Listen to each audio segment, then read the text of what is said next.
Sveiki visi, šiandieną aš jums parodysiu, kaip greit paruošus karką, ją iškepti labai minkštą ir skanį. Matot, kokia viduje yra sultinga, kokia minkšta, mėsa krenta net nuo kaulų.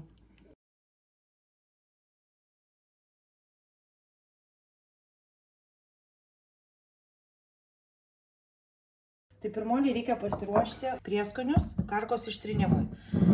Paprastą aliejų galit naudoti, aš čia tokį truputį su česnakais, kelių galvučių česnako ir prieskonių mišinys, druska, pipirai ir įvairiausi prieskoniai mėsai. Gali česnakus išspausti arba tiesiog supjaustyti. Česnako tai nepagailėkit. Druska, pipirai, prieskoniai mėsai, česnakai ir aliejus. Išmaišau ir įtrinu karką. Karka ištrinta pilnai, aš ją palaikau visada per naktį šaldytuve, bet esu tikrai kepus ir ištrinta ir palaikyta kelias valandas. Imu kepimo indą, dedu karką ir kepsiu 170 laipsnių temperatūroje kokias 3-4 valandas.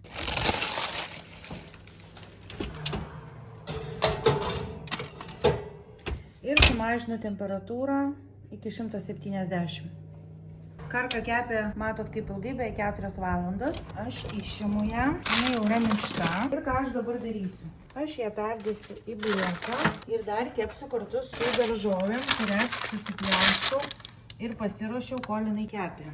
Bulvės ir čia yra ir cukinė, ir svogūnas, paprika, baklažanai, česnakai. Taip pat pasidariau aliejų su česnakais, druska ir prieskoniais. Išmaišysiu viską. Pomidorų taip pat yra. Žodžiu, kokių daržovių turit, tokias maišykit kartu su bulvėm.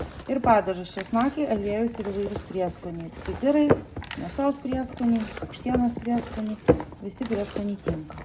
Na va, dabar aš verčiu į blėką. Karka jau minkšta ir kepsiu, kol suminkštės bulvės, maždaug dar apie valandą. Gerai, ir 160 laipsnių, kol suminkštės bulvės, dar viskas troškinsis. Na štai pati karka kepė 3 valandas ir dar valandą kepė bulvės ir daržovės prie karkos. Ir išimi.